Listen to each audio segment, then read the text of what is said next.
I saw soberly what was happening with my land and my home. My gaze shifted onto a vast desert, covered in a thick layer of salt left by the departed sea. These are words written by a former student, Fatima, about the Aral Sea. Now, have any of you ever driven through a seabed? Because I have. What you might be thinking is, impossible, but I can assure you it's extremely possible. Because I went to the Aral Sea, which in the 60s was about 68,000 square kilometers of water, but since then has lost 90% of its water due to humans using it for irrigation.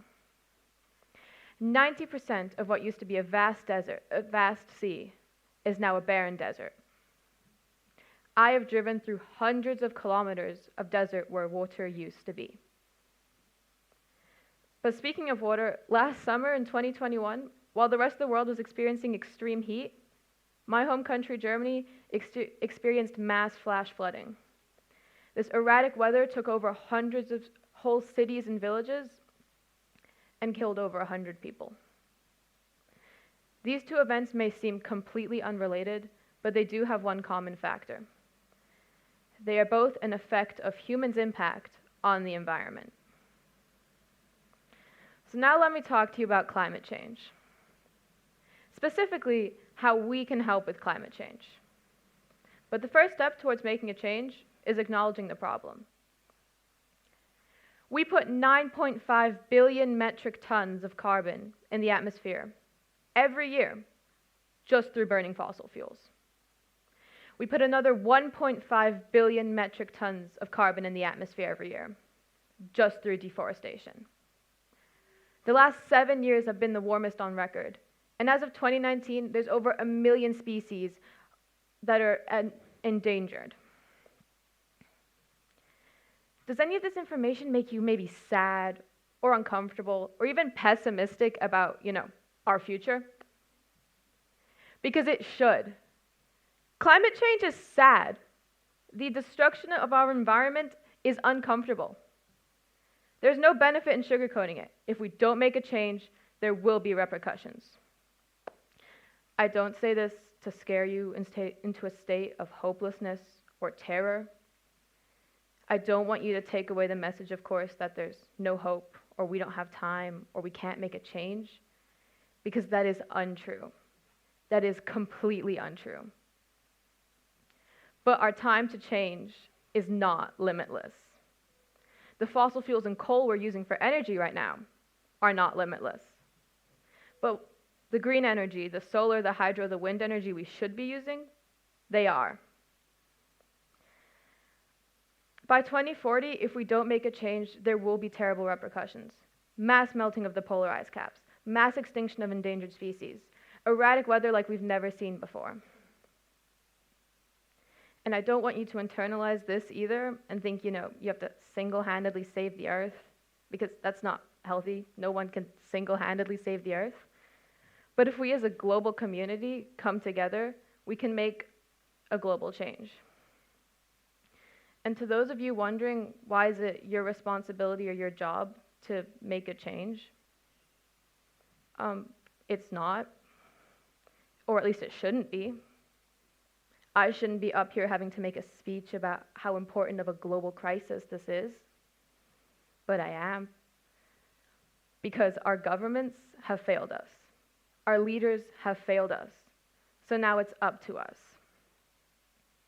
I'm not saying some governments aren't taking huge steps, like the government of Denmark making a whole island for solar panels to power all of Denmark and neighboring countries. But that is not all governments. So the responsibility still falls on us. Let's talk about what you and I can do instead. Just try reducing your meat intake, which, you don't even have to become vegetarian or anything, but just reduce it, because livestock accounts for 18% of all global emissions. Methane is 86 times worse for the environment than carbon, and there's about 1 billion cows burping and farting 160 to 320 liters of methane out every single day. Or you could reduce, reuse, and recycle plastic and paper, but in that order. You reduce what you can, and then you reuse everything until it's no longer reusable. And then, only then, do you recycle. Only 13% of all plastic globally is recycled. And in most countries, recycle workers will throw out a whole bag of recyclable products if they see one thing in it that's not recyclable. Just try using, public transport when you can, which seems like an obvious thing to say, right? But so does everything else I've said. They also seem like small actions that won't make a change. But they can if we as a global community start doing these actions on a mass scale. We could reduce carbon emissions by up to 10% if we reduce the amount of vehicles on the road and all start taking public transport when possible. But most importantly, just try to educate yourself and others. Not just about climate change, but how to help prevent it and what you can do. Look at what your local community is doing. And if they aren't doing anything, you stand up, you take a change and try to change the course we're on. People always like to say to think of our children or our children's children when it comes to issues like this. But what most people fail to realize is this impacts us, the current children, the current generation. Most of the things I've listed, all those repercussions, they could happen within all our lifetimes. Our time to change is not limitless, but the ways we can help with climate change are plentiful. So start thinking about how we together can make a change. Thank you.